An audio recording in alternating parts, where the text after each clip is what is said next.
Assalamualaikum warahmatullahi wabarakatuh. Salam sejahtera untuk kita semua. Puji dan syukur atas nikmat yang Allah limpahkan sehingga kita dapat melaksanakan presentasi dalam keadaan sehat walafiat. Bapak Pega Purwayoga yang saya hormati, serta teman-teman mahasiswa yang saya cintai.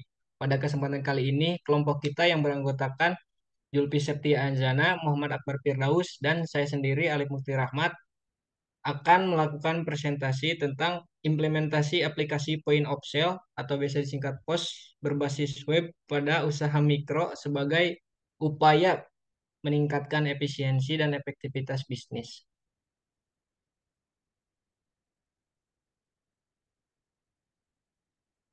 Nah, berikut ada table of content yang diantaranya ada latar belakang, studi literatur, metode, pembahasan 5 aplikasi, dan kesimpulan.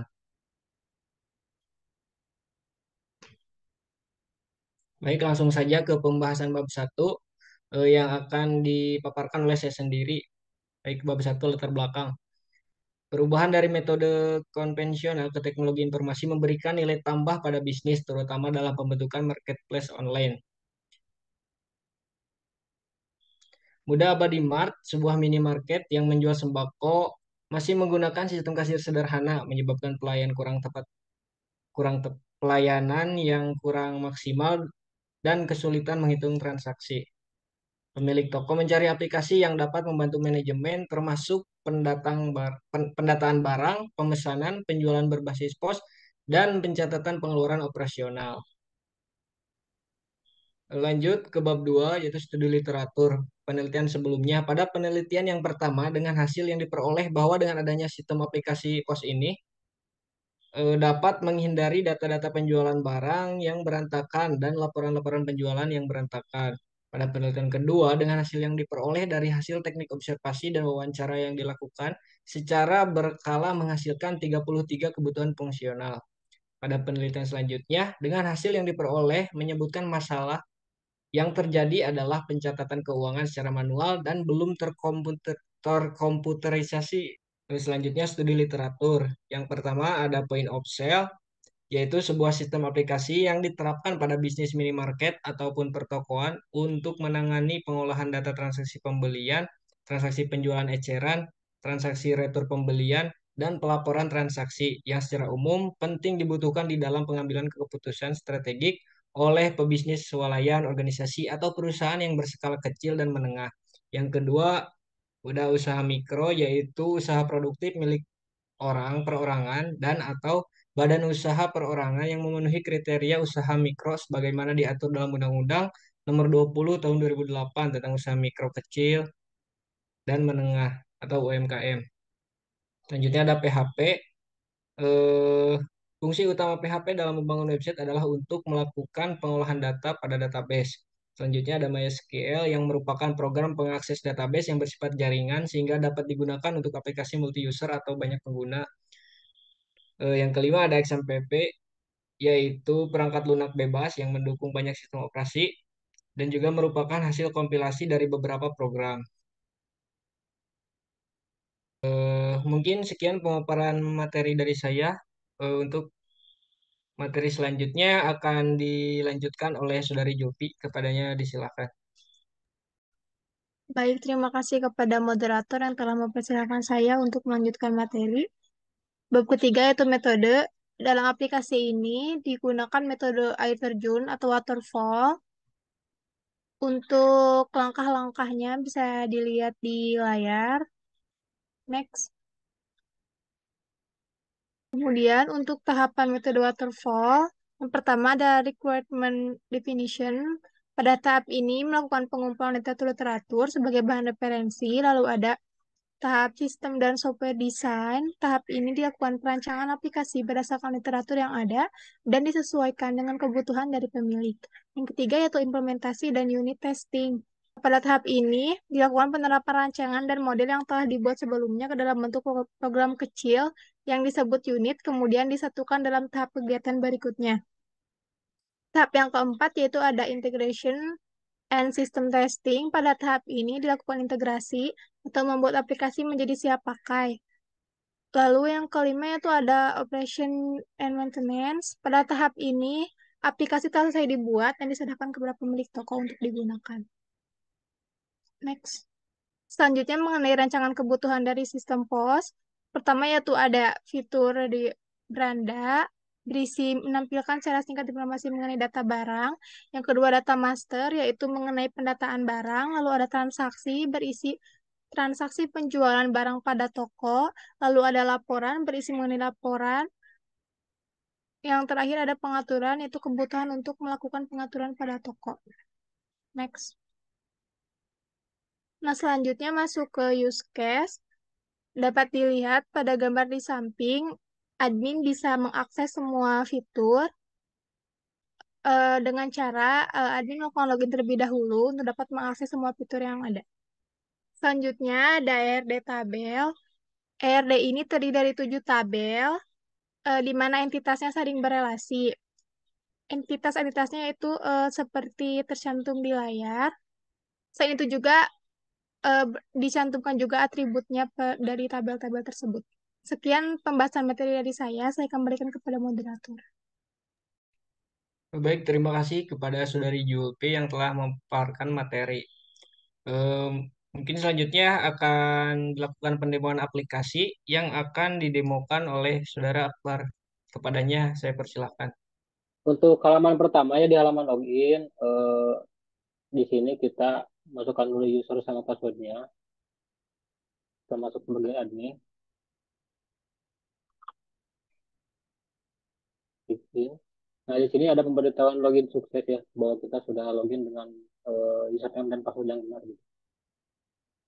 Nah, untuk di halaman utama, di sini di menu di dashboard, eh, di sini ada fitur-fitur eh, soal nama barang, stok barang, dan barang yang telah terjual, dan juga kategori barang. Nah, di sini juga ada menu-menu ya. Ada menu data master, transaksi, dan pengaturan toko. Kita lanjut ke menu data master. Nah, di data master kita ada dua menu lagi, yaitu ada barang dan kategori. Kita masuk dulu, kita klik dulu ke kategori. Nah, di sini kita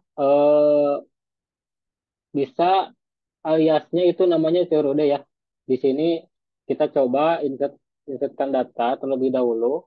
Kita coba masukkan data atau create data. Kita coba masukkan bumbu dapur untuk kategorinya. Kita klik insert data. Nah, di sini ada notifikasi ya, tambah data berhasil. Dan di sini juga sudah masuk bahwa tadi kita memasukkan bumbu dapur dan juga tanggal input-inputnya. Nah, setelah itu kita masuk ke menu barang. Nah, di sini kita coba menginputkan barang terlebih dahulu. Kita insert data. Nah, di sini kita pilih kategori untuk yang tadi ada bumbu dapur yang sudah kita buat tadi ya. Kita klik. Nama barangnya kita penyedap. Untuk merek barangnya kita Royco. Royco. Harga belinya contoh ya, Rp1.000. Dan harga jual per piecesnya kita jual dengan harga 1.500. Untuk satuan barang kita klik pieces. Dan stok barangnya kita isikan berapa jumlah stok yang ada di toko kita ya. Contohnya kita punya stok 50 gitu. Kita insert data. Nah, di sini sudah ada tambah data berhasil. Dan kita cek di sini juga sudah ada ID barangnya 017, kategori bumbu dapur, dan nama barangnya penyedap. Untuk mereknya Royco. Nah, di sini juga kita bisa mengedit data, menghapus data. Kita coba di fitur edit. Nah, di sini kita ganti merek barang aja ya. Kita contohkan merek barang, kita ganti dengan Masako. Masako. Nah, kita klik update data. Nah, di sini data edit sudah berhasil. Kita kembali. Kita lihat lagi di sini penyedap. Nah, mereknya sudah berubah ya. Sudah diupdate tadi. Sudah berubah jadi Masako. Lanjut, kita ke transaksi. Nah, di transaksi kita ada transaksi jual dan laporan penjualan. Nah, di sini eh, ada cari barang, pencarian, sama ini kasir ya. Kita coba cari barangnya yang kita inginkan, yang misalnya si pembeli inginkan dibeli gitu. Kita contohkan tadi Masako yang sudah dimasukkan tadi ya. Nah, di sini ada hasil pencarian, langsung muncul ID barang, nama barang, merek, dan harga jual. Harga jual tadi kita kasih 1.500. Nah, jadi si pembeli itu ngeklik eh, keranjang ini atau beli gitu. Kita klik.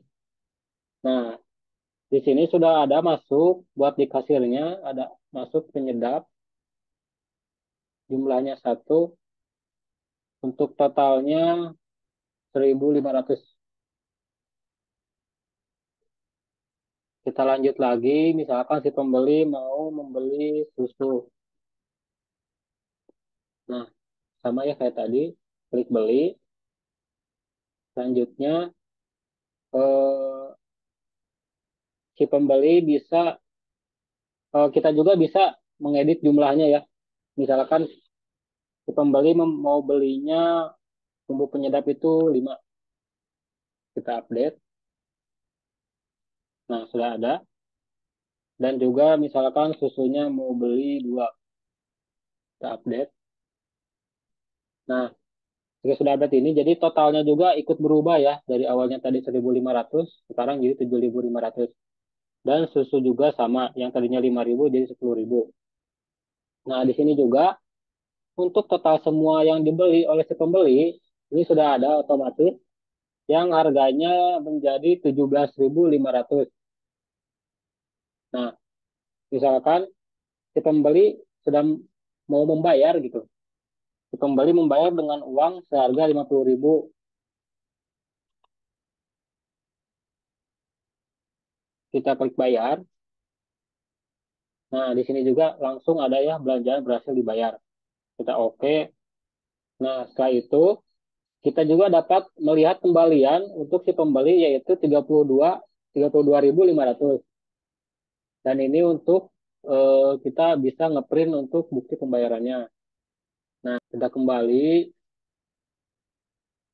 Selanjutnya kita masuk ke pengaturan toko terlebih dahulu.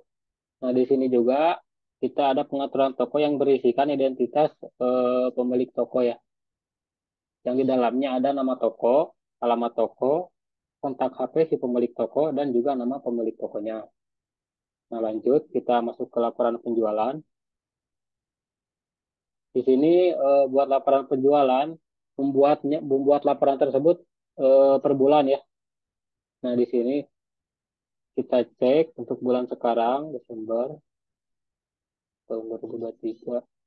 Di sini juga bisa langsung tanggal 6 ya. Nah, untuk tadi kita kan sudah memasukkan ya, sudah memasukkan si pembeli sudah membeli barang gitu. Nah, di sini kita bisa lihat juga ada dua dua barang yang sudah dibeli gitu. Ada susu sama penyedap tadi. Dan jumlahnya juga udah sama tadi yang dimasukkan. Untuk modalnya tadi bisa dilihat ya pas pemasukan data barangnya. Untuk modalnya yaitu susu di 9.000 dan penyedap yang tadinya 1.000-an per pieces jadi 5.000. Untuk totalnya ini bisa dilihat. Nah, di sini juga kita bisa melihat keuntungannya. Di sini terlihat keuntungan kita 3.500. Nah, selain itu juga kita dapat melihat di Excel gitu. Jadi mendownload laporan penjualan per bulan ini di Excel. Kita klik yang ini. Nah, di sini sudah ada masuk. Nah, di sini sudah ada ya masuk untuk yang tadi ID barang, nama barang, jumlah, modal, total, kasir, dan juga keuntungan kita di bulan Desember ini. Gitu. Dicukupkan eh, untuk pendemoan aplikasi Mohon maaf jika ada kekurangan. Saya kembalikan ke moderator. Baik, terima kasih kepada Saudara Muhammad Akbar Firdaus yang telah mendemokan aplikasi POS ini. Nah, untuk yang selanjutnya yaitu kesimpulan. Jadi implementasi aplikasi POS yang dibuat dapat membantu sistem transaksi yang selama ini dilakukan manual oleh pemilik toko sehingga memudahkan pekerjaan dalam menghitung stok, pemasukan, pengeluaran, dan laba rugi. Aplikasi yang dibuat ini menggunakan bahasa pemrograman PHP dengan database MySQL sehingga aplikasi dapat diakses dengan mudah menggunakan browser seperti Mozilla Firefox, Google Chrome, dan lain-lain. Juga dapat diakses dari komputer lain apabila terhubung ke jaringan yang sama dan dapat diakses dari luar jaringan yang berbeda apabila di hosting. Berdasarkan hasil penelitian ini, didapatkan saran serupa berupa pengembangan aplikasi agar dapat digunakan oleh berbagai macam toko atau bidang yang bergerak pada sentra UMKM. Aplikasi sebaiknya juga dikembangkan supaya dapat dijalankan pada smartphone supaya lebih mudah untuk diakses. Sistem pembayaran bisa dikembangkan dengan menambahkan fitur multi payment sehingga memudahkan pembayaran dari jarak jauh. Demikian presentasi dari kelompok kami. Semoga apa yang disampaikan dapat bermanfaat bagi kita semua. Jika ada kekurangan, mohon dimaafkan. Terima kasih dan wassalamualaikum warahmatullahi wabarakatuh. Waalaikumsalam.